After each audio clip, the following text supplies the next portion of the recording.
What's going on, guys? Hopefully you guys are doing well, safe and sound, right from all this craziness. Today is November 18th, and what is so special about November 18th? Well, it's the day that I leave to go to Orlando to go to the NPC Nationals.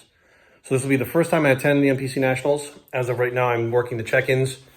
I'm not sure whether I'm judging yet or not, but this is what Jorge has been training for the last year.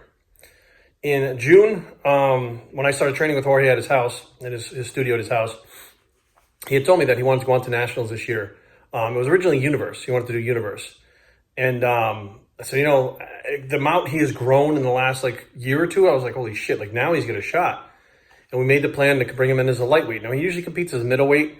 Nationals, you want to be bigger in, the top of the weight class as opposed to the middle or the bottom, because you got people coming down from other weight classes to make that class. So we decided to go to the lightweight.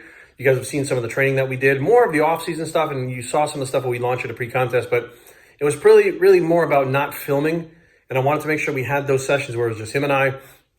It was focus. It was nonstop focus. It was nonstop push. It was nonstop go for the amount of time that we had.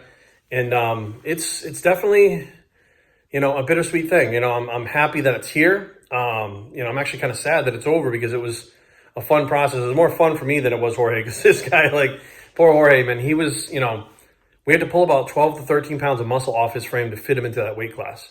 And I know some people don't agree with that, but here's the deal. I've done it in the past. Richard Siegelman is one of them. And when he walked on stage in the Nationals, same show, 2010, he won with straight first place votes. They didn't even judge him. They put him off to the side. As soon as they saw his conditioning and went through the quarter turns, he won. Straight first place votes. So I've done this before. And I know that when you're coming in as a middleweight in the middle of that pack, you're going to get outsized. You can bring crazy conditioning, but these guys are going to bring conditioning and size. The only thing was to go down into that lightweight. And I think it was the right choice. He made the weight. As of today, he's 153 pounds. He has to make 154 and a quarter. So I leave today. I'll be down there. He gets there tomorrow. And I told him to come directly, because we'll be doing check-ins from 8 a.m. to 8 p.m. on Thursday. I said, come directly there. Let's put you on the scale, see where you're at after the flight. And then we have X amount of hours to get that scale to be where it needs to be. But I have no doubt he's where he needs to be. But sometimes the scales are different from place to place. So we need to make sure that scale down there matches up with what's here. So I'm just finishing packing my stuff now. I got to eat one more time. And then we're off to the airport, which is always an adventure, right? But I'm excited. I'm nervous. I'm always nervous when somebody I know or one of my clients goes and competes. But I'm excited because I think he's really, in my heart of hearts, I really believe he has a 100% shot. You can't control who shows up, what freaks are there. You can control your conditioning, which we did, your posing, which we did, presentation, which we did. You can control your overall tan, everything that can be controlled that's within our power, we did. So now it's just a matter of whoever shows up and let the judges do their job. So that's the uneasy part for me. That's the uneasy part. And as a judge, I know what that means and what that takes, and I completely understand it. But sitting in a crowd, it just it gives me anxiety. So, we're getting ready to head to the airport. And poor Brady over here, he's bummed out. He gets bummed out when he sees the suitcases. He freaks out, but he hates when I leave. He's acting all depressed now. See, there we have the suitcase packed here. There's Brady moping. Hey, Braids. You okay? Why you look so sad, buddy? I promise I'll be home soon. I promise. You gonna take care of Mom? Mom gone? Grandma and Grandpa gonna come by. Yeah, you're gonna have plenty of friends here because people staying with Mom, so we're gonna be good, okay? All right. I know. Oh, what a good boy. Okay, one belly scratch for it. Okay, you're right. Okay. Scratch your belly, scratch your belly, scratch your belly. All right, guys. It's 6:45 in the morning on Thursday. So we left Wednesday. Today's Thursday. I hate sleeping in hotels sometimes. I just don't sleep good unless I'm sleeping at home. So I didn't sleep well last night, but it doesn't really matter. So we're up. We're getting ready to move over to the convention center to do check-ins right now. And I just want to put this out there. So you hear a lot of rumors and stuff. We hear that, Florida's wide open, no restrictions, and COVID this, it's all gone and stuff. Listen, that's the biggest bunch of horseshit. If you're planning on coming out to Florida for a vacation or to go to Disney or something, just be aware, yes, everything is open technically. They're not holding restrictions. If you can have 5,000 people in a room, they'll let you have 5,000 people, but you must social distance and wear your masks all the time. Even outside, they're telling people to put their masks on when they're walking down the street here in Florida. So let me kind of throw this out there. So 3 weeks ago, I was here, and I wouldn't say they didn't have a problem, but they understood that I couldn't wear the mask. And they let me do my thing. You know, matter of fact, they were told me that I was the only one in the hotel at the time that was allowed to not wear the mask because of my medical condition. They could actually hear me breathing. So what I do is I'll be like, listen, if you want to hear me breathe, which, listen to this. Like, that's how I breathe normally. Like, people don't realize that, you know, they've never seen me do cardio hard. They've always seen me walk on the treadmill at like 2.5 to maybe like 3.0 tops. So I just can't do more than that. They never realized after that stuff that if I did try something harder than that, I had an issue. And I used to take ephedrine to try to get around that issue, which I can't take the ephedrine anymore due to anxiety. So it causes a bunch of different things. So I get here and they're like, look, we don't care. Last night they were like, we don't care. Like, either you wear a mask or you. I'm like, what the fuck? So they actually, you know, I talked to the lady and they heard me breathing and they were like, oh, fuck. They were like, I actually went across the street and I went to Walgreens to buy some stuff. And when I came back, I was out of breath. I literally just walked across the street and they were like, holy shit. So I was able to find this silly, ridiculous mask, right? Which I guess is for people with asthma, right? So it like literally, it's made with holes. But if I keep my mouth closed, because of my dark beard, it just blends in with this thing and it looks like a regular mask. So I literally have this mask that does absolutely nothing. And they're totally cool with it if I wear this mask around the hotel. So I was like, and I asked, I was like, well, if you know this does nothing, why do you want me to wear the mask? And they told me, like, I don't, after I buy it, they tell me I don't need it. So they put me on the third floor. I can actually just walk right to the convention center and not even have to be around people, which they were totally cool with. But they were like, well, if people see you not wearing a mask, then they're going to do the same thing. And then they're going to argue with us. And then we have to put up with it. And I was like, what the fuck? I'm like, so basically you're saying I don't technically need to wear it. And you know it's illegal to make me wear it. But you're going to make me wear it because you don't want people to freak out. And I get it 100%. I mean, I get that they don't want to deal with it. But some of the hotels, when you have medical conditions, have bracelets that you wear. They give you a bracelet and they know not to fuck with you. Now, why they don't do that here, I don't know. Are they going in the future? I don't know. I have no idea what's going on with this shit. But the bottom line is, it's really not about saving people in the masks. It's about not having people bust your balls, bust the people's balls here, you know, saying they don't want to wear them and stuff. That's pretty much what it's about. It's about keeping the peace and not really a virus anymore. And that was really eye-opening because I said, you know, 3 weeks ago I was here and they were like, well, we've had extensive training since 3 weeks ago. And I'm like, what the fuck are we talking about here? I'm like, whatever. So I have my little mesh mask. So if you guys see me wearing the mesh mask, it's not a full mask. So you might be like, how the fuck is Jerry wearing that? It's a mesh mask that you can't tell is a mesh mask, but it doesn't make any sense. So when I actually explained to her, I said, well, it's like a fishnet. She's like, what do you mean? I said, a fishing net. You throw it in the water can go through, right? She said, yeah. I said, the air can go through. I said, but the fish can't get through, right? They get stuck. She goes, yeah. I said, the droplets get stuck. She's like, oh. I was like, sometimes it's not what you say. Sometimes it's just how you say it. But anyways, we're going to get over there and get, I'm actually going to put clothes on. I'm not going to run over the naked, and start doing check-ins from 8 a.m. to 8 p.m. And I'm excited. Jorge should be here today with his wife, Yumi. We're going to weigh him in. And this is the big day. Like, getting him down to weight was the hard thing. You know, like, his condition is there. Like, he would have to fucking eat butter, sodium, pizza. Like, he would have to fucking, I don't know. I mean, there's no way he could fuck his condition out, to be totally honest with you. He's so depleted. But it's just making that weight. That was the hard part. Getting him down to weight to be able to make sure that he gets on the scale and he's where he needs to be. So that takes place today. And then it's time for him to rest. And then we just continue doing our thing. So we're going to head over there in a few minutes, and you guys stay tuned.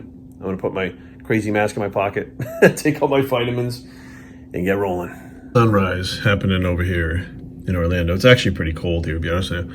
See this guy down here, like, works here. This lady, sorry. She's got a jacket on. It's literally about 60 degrees outside right now, which, you know, coming from Virginia where it's cold out, it's not bad, you know, but you get a little bit of a breeze. You can see the palm trees moving around and stuff, but if you're coming down here to vacation, make sure you bring a hoodie, because you will be buying one once you get here, because it does get pretty chilly at night. All right, so I don't know if you guys know this or not, but hotel carpets are situated a certain way for a certain reason. They're super ugly, and the patterns are all messed up, so that if you're running and you look down, it's made to actually throw you off balance. I don't know if you guys knew that or not, but this is what's weird to me. It's warm out. It's like 60 degrees, and here's the Christmas trees, which to me is always weird, because I grew up in cold climates. In the years that we've been in Mexico, years that we've been in the Bahamas, Vegas, other warm places during, you know, the holidays. And it always just is weird to me. I guess I'm just used to having that cold weather. It's like 60 degrees here, so it's not really cold, but it doesn't really feel like Christmas unless it's cold to me. I don't know. just me.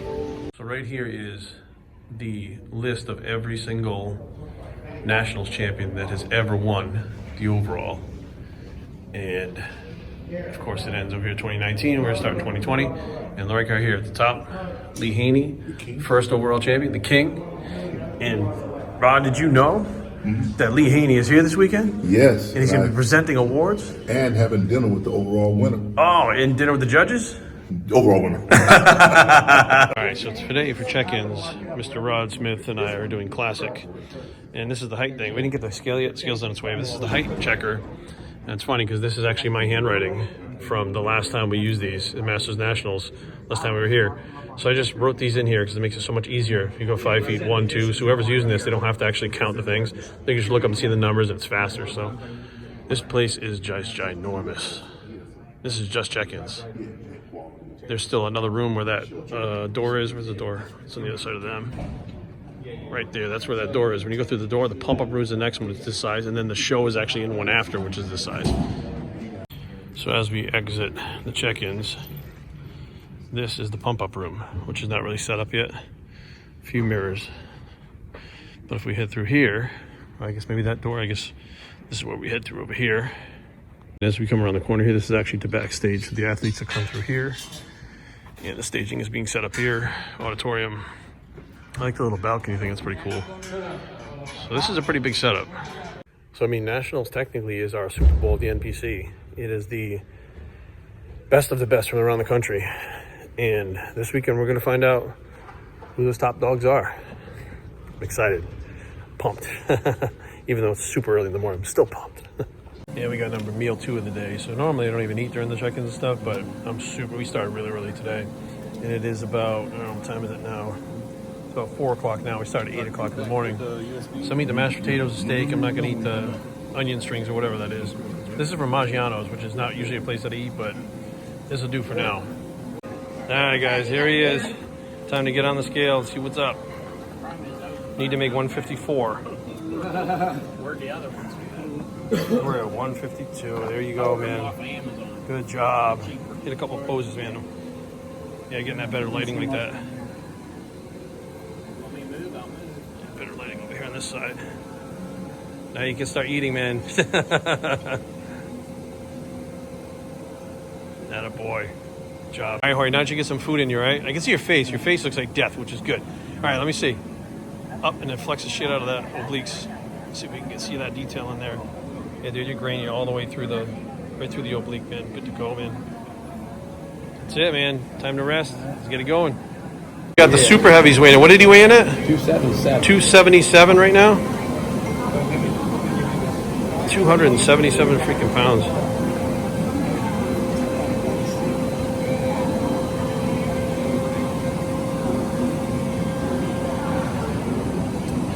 Andy, go stand next to him so we can get like a... just stand next to him so we can see like...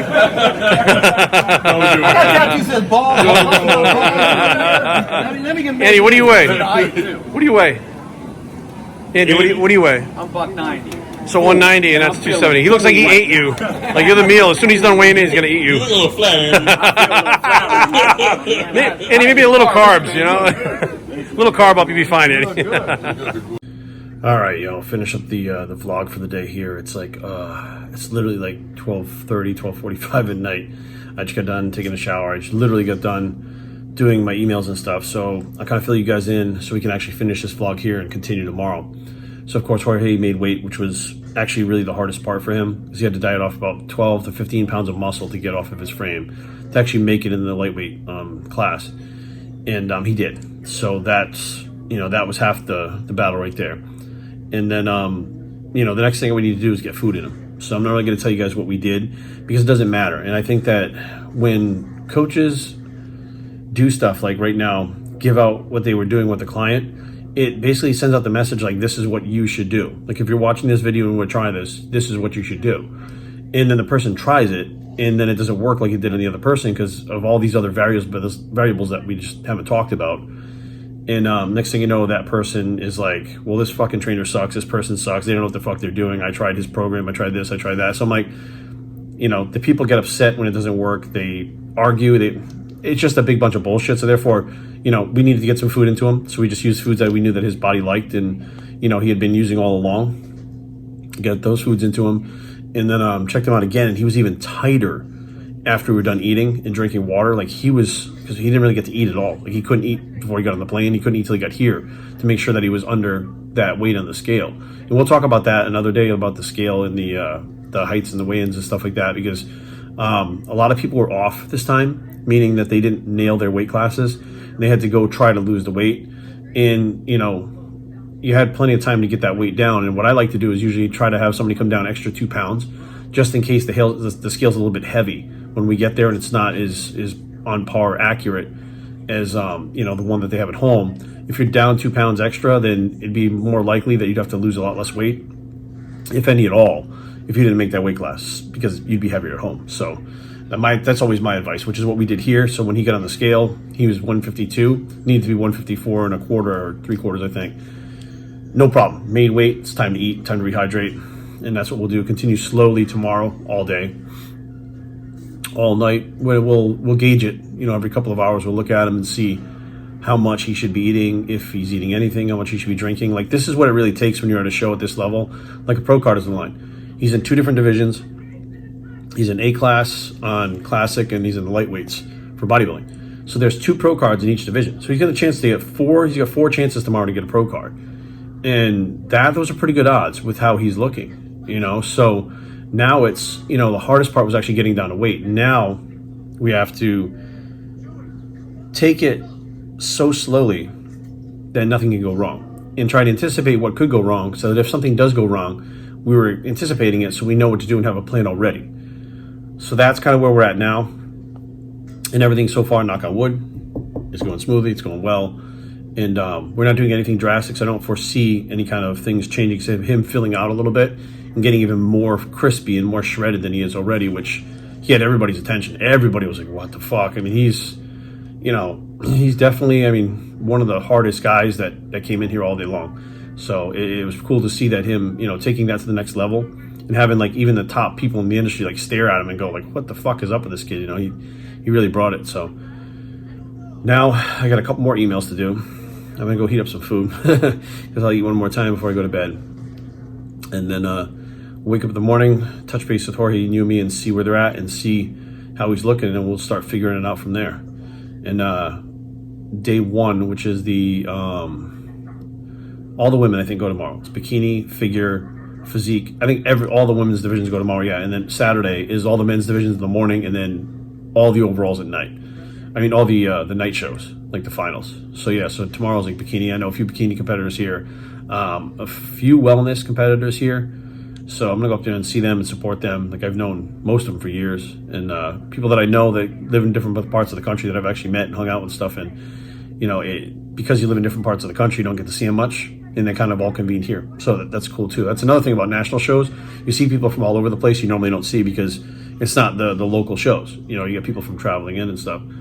So we'll end this here. What is it? We're on 4 minutes already. Yeah, it's making this a little bit longer than I want it to be. So time to hit the sack, and then I get nervous, guys. I'll be totally honest with you. Like, I get more nervous when my clients and friends compete, and you know, when Aaron competes, like, I get more nervous when they compete than I ever got when I competed. And I don't know what it is. I don't know what the problem is, because I'm not the one actually going on stage, but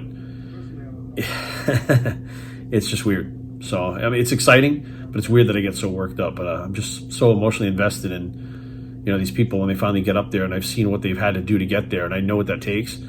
It's so exciting. Like, I can't control myself. Like, I'm excited for them. You know, I'm excited to see the end of the journey. I'm excited to see the finish, no matter where it is. You know, so it's getting, like, the excitement is building, which is pretty awesome. So, all right, I think tomorrow what we'll do is actually,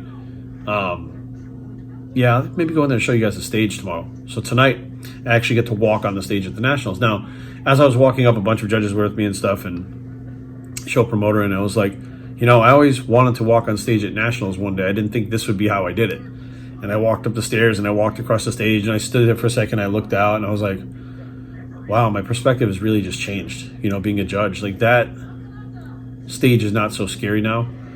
You know, it's weird, because, like, when the judges are watching you and you're on stage and you don't know about, you know, what judging is and how it works and what they're thinking, and, you know, you're just kind of on stage freaking out.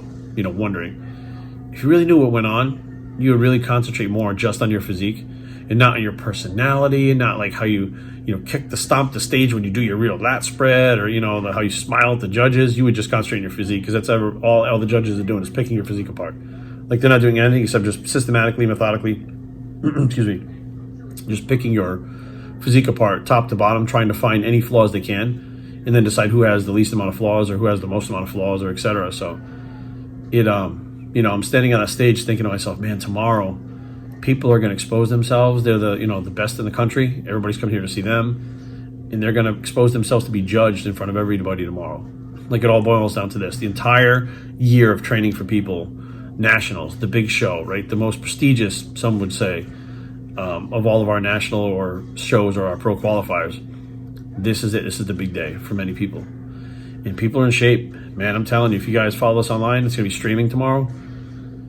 These people are in shape. I mean, it's like, it's a stark contrast to like the regional level. So you have like the regional level, and then the North Americans is even, more impressive. And then you go to the Masters, like Masters Nationals, and those people like are 50, 60, 70 years old, and you're floored with how they look, and you can't believe that shit because they look better than you at 70, right? And then you come to the Nationals, which is like the main one, like people would consider the most prestigious. And the level goes, everything levels up a notch, right? It just literally jumps up a notch again. And you're sitting there going like, how far? And then you start thinking like, man, these people to me look like pros, and they're not yet. Like, there's even a level above that they're going to get to, when they turn pro, whoever turns pro this weekend. So, all that was running through my head while I'm standing on that stage. I'm sure, the other guys, they were walking around talking about stuff, measuring shit. And I'm just like staring out, looking around and stuff. And like, it was quite the experience. And I'll take you guys up there tomorrow. I'll get up early and take you guys up there. That'd be pretty cool. So for tonight, signing off. It was a busy day, a long day, an exciting day, a day with some anxiety, but a day with some relief too. Now that Jorge's made weight, everybody's here, and we're done with the check-ins. We're ready to start tomorrow. The excitement's building. See you in the morning.